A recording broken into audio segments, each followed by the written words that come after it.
Shalom saudara-saudaraku yang kasih dalam Tuhan. Tahun 2021 sudah kita lalui. Dan hari ini kita masuk ke tahun 2022.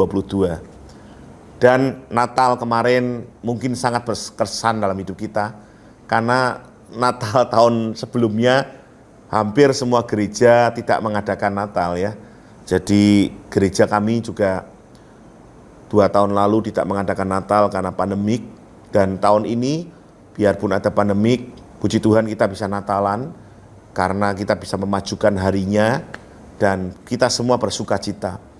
Dan kalau Natal biasanya ayat ini selalu akan dibacakan di dalam kebaktian ibadah atau perayaan Natal. Karena kenapa? Karena Yesaya adalah salah satu yang menubuatkan tentang Mesias. Ya.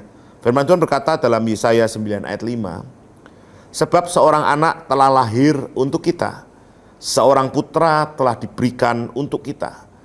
Lambang pemerintahan ada di atas baunya, dan namanya disebutkan orang penasihat ajaib, Allah yang perkasa, Bapa yang kekal, Raja damai. Besar kekuasaannya, dan damai sejahtera tidak akan berkesudahan.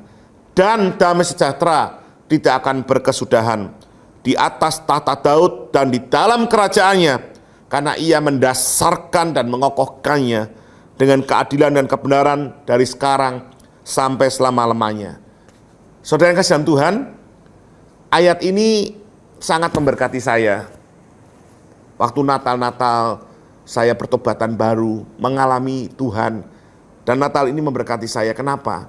Karena di saat itu saya menyadari bahwa sebetulnya Yesus itu bukan hanya lahir untuk kita, tapi dia menjadi pemimpin atas hidup kita.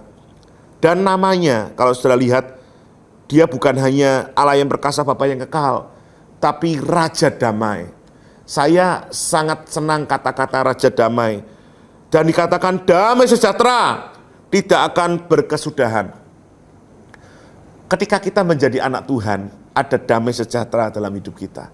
Dan bukan hanya ada damai sejahtera dalam hidup kita, tapi dia adalah Allah. Yesus itu namanya Raja damai. Kalau Bapak kita Raja damai, berarti kita adalah pembawa damai. Setuju ya? Harusnya kita ini membawa damai dimanapun kita berada.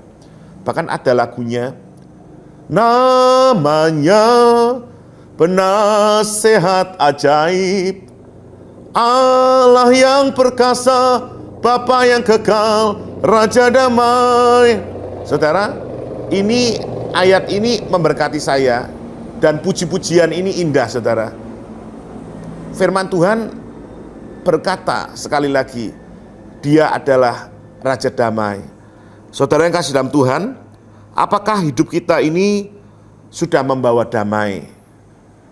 Matius 5 ayat 9 ya, terjemahan baru berkata, berbahagialah orang yang membawa damai, karena mereka akan disebut anak-anak Allah. Wajar saudara. Salah satu khotbah 8 sabda bahagia di bukit, firman Tuhan berkata salah satunya yaitu membawa damai. Disebut anak-anak Allah. Jadi orang yang tidak membawa damai bukan anak-anak Allah. Waduh saudara, Pak Freddy ini kok dikontrakan ya. Ya memang firman Tuhan berkata, berbahagialah orang yang membawa damai, karena mereka disebut anak-anak Allah. Berarti kalau tidak bawa damai, bukan anak-anak Allah. Pastinya saudara. Jadi kalau saudara di mana-mana bukan membawa damai, tapi membawa malapetaka, membawa masalah, oh anak-anak iblis saudara.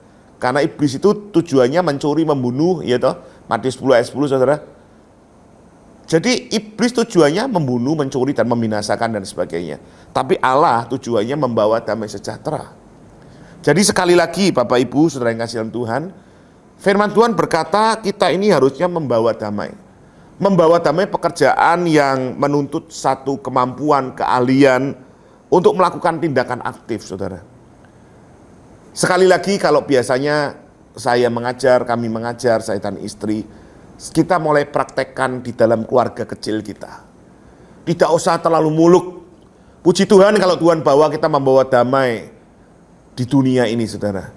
Tapi mulai dari sekali lagi keluarga kecil kita. bahasa saya saudara, mulai dari lingkup inti kita.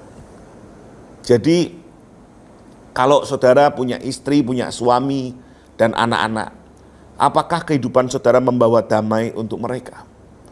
Atau ketika saudara ada di rumah, maaf saudara, beberapa waktu lalu kami mengisi sebelum pandemik, mengisi retreat di Kalimantan. Waktu itu ada seorang bapak yang kesaksian, dia dari Angkatan Darat saudara, dan dia bersaksi. Istrinya bersaksi dan suami ini juga bersaksi. Istrinya berkata, kalau ada bapaknya di rumah, anak-anaknya gemetar. Kenapa? Bapaknya ini saudara, itu memasukkan aturan-aturan yang ada di mana dia bekerja di Angkatan Darat itu untuk keluarganya. Contohnya, kalau mandi harus semprit 5 kali selesai. Kalau bangun semprit 3 kali harus bangun. Dan itu membuat anak-anak dan istrinya tertekan. Bahkan mereka menyebut suami atau orang tuanya itu setan katanya. Kalau setannya sudah pergi, ada damai sejahtera. Padahal ayahnya. Dan ayahnya bersaksi sambil menangis. Orang ini cukup bapak ini terbuka saudara. Dan dia berkata, kenapa dia seperti itu? Karena pola keluarganya dulu juga modelnya seperti itu diterapkan ke anak-anaknya. Dan itu salah saudara.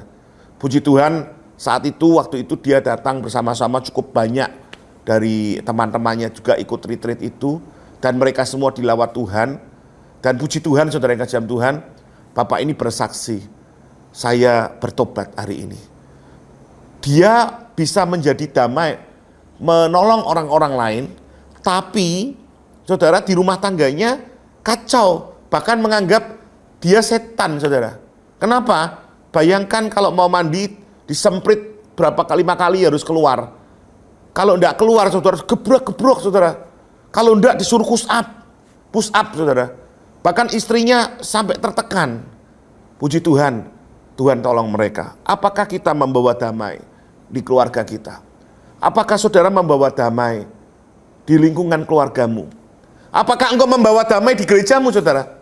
Jangan-jangan saudara maaf, kita di gereja protes melulu saudara. Pemimpinnya diprotes, gembalanya diprotes, pemain musiknya diprotes, kemudian worship leadernya diprotes. Kita sendiri tidak melakukan apa-apa. Kita tidak membawa damai, kita bukan solusi. Mari saudara, menapak tahun 2022 ini, ya, kita sudah tinggalkan 2021. Mari kita jadi pembawa damai. Ulangi bersama saya, pembawa damai.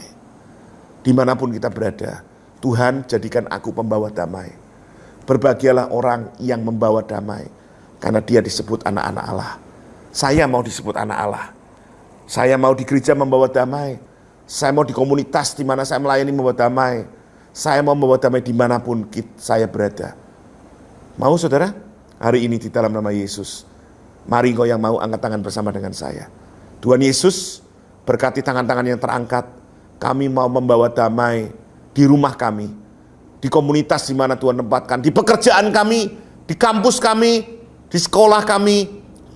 Dimanapun Tuhan tempatkan. Terima kasih, kami perlu Engkau. Engkau adalah Raja Damai yang membawa damai tidak berkesudahan jadi atas hidup kami. Berkati keluarga-keluarga, biar keluarga-keluarga ada damai sejahtera, ada kasih setia Tuhan tidak berkesudahan. Terima kasih Bapak. Kami mengucap syukur di dalam nama Tuhan Yesus Kristus. Yang percaya berkata, amin.